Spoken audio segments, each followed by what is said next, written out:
بسم اللہ الرحمن الرحیم۔ السلام علیکم ناظرین، امید ہے آپ سب لوگ خیر خیریت سے ہوں گے۔ میں اکثر غزہ، اسرائیل، لبنان اور یہ ساری وار کی جب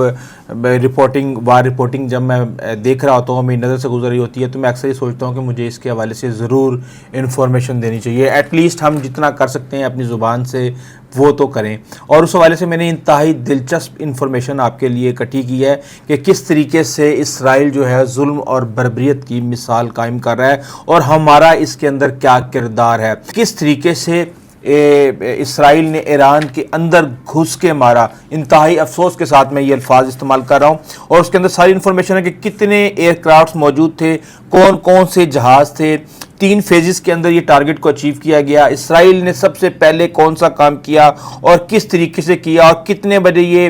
آپریشن سٹارٹ ہوا، اور کون کون سے مسلم ممالک نے اس آپریشن کے اندر اسرائیل کو سپورٹ کیا۔ یہ ساری انفارمیشن آپ کو دوں گا، لیکن اس سے پہلے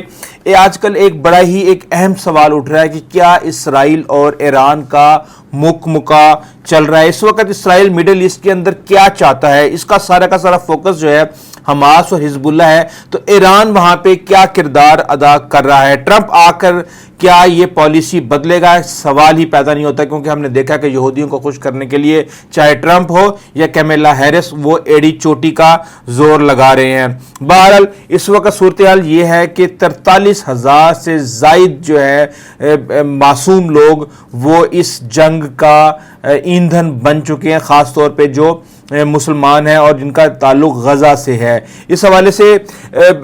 سب سے پہلے تو میں آپ کو بتاؤں کہ آپ کو یاد ہوگا کہ حزب اللہ کے سربراہ حسن نصر اللہ کو پچھلے ماہ جو ہے تقریباً 27 سپٹمبر کو شہید کیا گیا تھا۔ ان کے بعد جو نئے آئے ہیں، ویسے تو ان کی جگہ پہ ایک اور نئے آئے تھے، عزیز ہاشم صفی الدین، جن کو اکتوبر کے شروع میں ہی شہید کر دیا گیا تھا، اور اب یہ تیسرے 1 ماہ کے اندر، یہ 1.5 ماہ کے اندر تیسرے سربراہ ہیں۔ شیخ نعیم قاسم جو ہیں، یہ نئے سربراہ ان کو بنایا گیا، اور جب میں نے ان کی تصویر دیکھی تو میں کافی امپریس ہوا، اور پھر میں نے ان کے بارے میں کافی انفارمیشن حاصل کرنے کی کوشش کی۔ وہ ساری انفارمیشن میں آپ کے سامنے رکھتا ہوں۔ یہ ایک تو چیز یہ میں آپ کو بتا دوں کہ 1992 میں جو حماس کے سربراہ عباس موسوی مارے گئے تھے، اس وقت بھی وہ اسرائیل کے ہیلی کاپٹر کے حملے میں مارے گئے تھے، اور اس وقت یہ ڈپٹی جنرل سیکرٹری تھے شیخ نعیم قاسم، یعنی کہ انہوں نے ان کو بھی ایز اے نائب سرو کیا، اور اس کے بعد حسن نصر اللہ کو ان کے پورے ٹینیور کے اندر ایز اے نائب یہ سرو کر چکے ہیں۔ ان کا کافی ایکسپیرینس ہے۔ اس حوالے سے ان کا جو کہنا ہے، ان کا یہ کہنا ہے کہ جو حزب اللہ اور اسرائیل کے درمیان تنازع ہے، یہ ایک ایسی جنگ ہے کہ حزب اللہ اور اسرائیل میں پہلے کون روتا ہے، اور حزب اللہ پہلے نہیں روئے گا۔ یہ ان کا ایک میسج ہے اس جنگ کی حکمت عملی تھے جو اسرائیل نے میسج دیا ہے۔ انہوں نے بہرحال شیخ نعیم قاسم کی جو اپوائنٹمنٹ ہے اس کے اوپر انہوں نے میسج کیا ہے کہ ٹیمپریری، ناٹ فار لانگ، یعنی کہ ان کے کہنے کا مقصد یہ ہے کہ ان کو بھی جلد ہی ختم کر دیا جائے گا، جیسے ان سے پہلے والے سربراہان کو ختم کیا ہے۔ اسرائیل کا یہ کانفیڈنس جو ہے وہ یہ انتہائی خطرناک ہے۔ اب اس حوالے سے میں آپ کو بتا دوں کہ جو شیخ نعیم قاسم ہے، ان کی عمر 71 سال ہے، اور یہ جو حسن نصر اللہ ہیں، ان کی شہادت کے بعد ان کو پہلے قائم مقام سربراہ بنایا گیا تھا، اور اس کے بعد پھر یہ ان کو بنا دیا گیا۔ اب اس حوالے سے میں آپ کو ایک بات بتاؤں کہ ایران نے اپنا بجٹ جو ہے وہ کل ہی اس نے تجویز دی ہے کہ اس کو 200% اضافے کے ساتھ اس کو بڑھا کے 3 گنا کر دیا جائے۔ اگر ہم بجٹ کا پہلے اندازہ لگائیں کہ کس کے پاس کتنا بجٹ ہے، تو اس وقت اسرائیل کا جو بجٹ ہے وہ $30.5 بلین ہے، امریکہ کا جو بجٹ ہے وہ $841 بلین ہے، روس کا اگر ہم دفاعی بجٹ دیکھیں تو $145 بلین ہے، جبکہ پاکستان کا میرا ذہن میں سوال آیا تھا، کمپیریزن تو نہیں بنتا، لیکن میرے ذہن میں سوال آیا کہ پاکستان کا کتنا ہے، تو اس وقت پاکستان کا جو دفاعی بجٹ ہے وہ $6.15 بلین ہے۔ اگر چائنا کا دفاعی بجٹ دیکھا جائے $217 بلین ہے، اور اگر سعودی عرب کا بھی دیکھا جائے، کیونکہ سعودی عرب امپورٹنٹ ہے مڈل ایسٹ کے اندر، اور ایک بڑا دشمن ہے ایران کا، فی الحال ابھی تک تو یہی سمجھا جاتا ہے، اس کا $71.7 بلین ہے، اور 3 گنا۔ اس وقت ایران کا جو بجٹ ہے دفاعی بجٹ وہ $10 بلین ہے، لیکن جب وہ اسی طریقے سے 200% جب وہ بڑھے گا تو وہ تقریباً $3 بلین جو ہے وہ بجٹ ان کا بن جائے گا۔ اب دیکھتے ہیں کہ اسرائیل کا اور ایران کا بجٹ اگر برابر ہو بھی جائے، لیکن ہم نے یہ دیکھنا ہے کہ اسرائیل پراکسیز کو سپورٹ نہیں کرتا بلکہ امریکہ سے بلینز آف ڈالرز کی سپورٹ لیتا ہے. اپنے جو ان کا ایک سال کا جو دفاعی بجٹ ہے اس سے کے قریب تقریباً وہ امریکہ سے امداد لے چکا ہے اس ساری وار کے درمیان, جبکہ ایران کو اپنی پراکسیز کو سپورٹ کرنا ہوتا ہے, چاہے وہ لبنان میں ہو چاہے وہ کسی اور جگہ پہ ہو. تو وہ ساری کی ساری صورتحال تھوڑی سی مختلف ہے, لیکن بہرحال جو گراؤنڈ کے اوپر ریئلٹیز ہیں وہ ہمیں دیکھنا پڑیں گی کہ کس طریقے سے کہ کس کا کتنا نقصان ہو چکا ہے اس وقت. اگر ہم یہ دیکھیں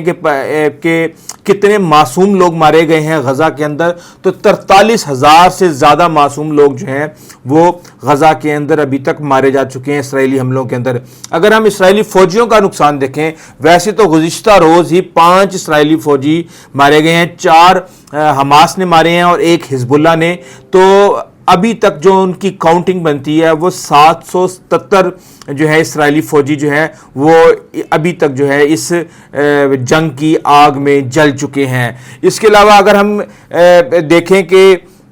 یہ جو ساری صورتحال ہے حملے کی صورتحال دیکھتے ہیں تو ہمیں بڑی حیرانی ہوتی ہے کہ کس طریقے سے اسرائیل نے اپنی بالادستی ثابت کی ہے. اب ہوا یہ کہ رات کو 2 بجے کا ٹائم تھا اور اسرائیل سے اگر آپ نقشے کے اوپر دیکھیں تو اسرائیل سے آپ نے جانا ہے ایران, اور ایران جانے کے لیے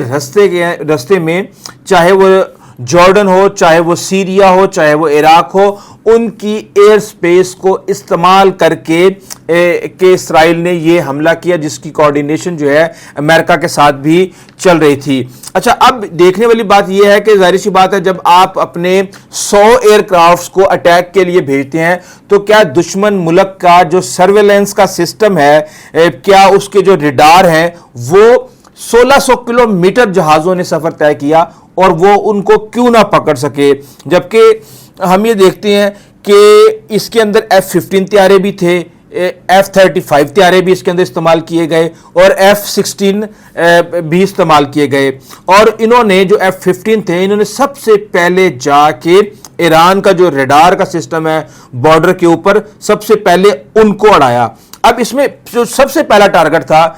اسرائیل کا وہ یہ تھا کہ اسپیس سے گراؤنڈ کے اندر جو ہے علم کے اندر وہاں پہ وہ جو ان کا ریڈار سسٹم ہے اور جو میزائل ڈیفنس سسٹم ہے اس کو انہوں نے اڑایا. اس کے بعد انہوں نے ان کی ریڈار انسٹالیشن کو اڑایا اور اس کے بعد جو ان کا ایئر ڈیفنس ہیڈ کوارٹر تھا اس کو انہوں نے نشانہ بنایا. جبکہ جو دوسرا ان کا ٹارگٹ تھا اسرائیل کا, جو دوسرا فیز جب انہوں نے سٹارٹ کیا تو جب انہوں نے پہلے سرویلنس کو ختم کر دیا تو اس کے بعد دوسرے اٹیک کے اندر انہوں نے جو ایران کے بیلسٹک میزائلز کا جو سسٹم تھا اس کو نشانہ بنایا. جب یہ بیلسٹک میزائل کے سسٹم کو بھی نشانہ بنا لیا گیا, جو تھرڈ ویو تھی اٹیکس کی اسرائیل کے ایران کے اوپر, اس میں جو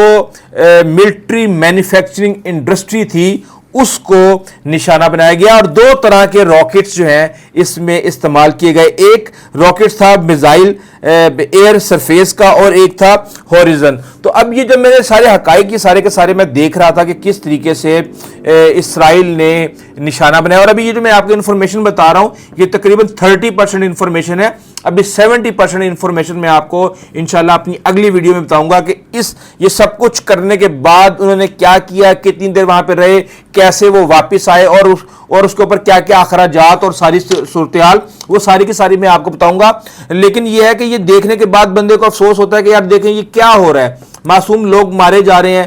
انٹرنیشنل لیول پہ اگر ہم دیکھیں تو ہماری کوئی سننے والا نہیں ہے. UN کا جو ادارہ ہے وہ ایک ایسے ایکسپوز ہو چکا ہے کہ اس کی کوئی اہمیت نہیں رہی اور اس کے ساتھ زور زبردستی کی جا رہی ہے. اور اب جو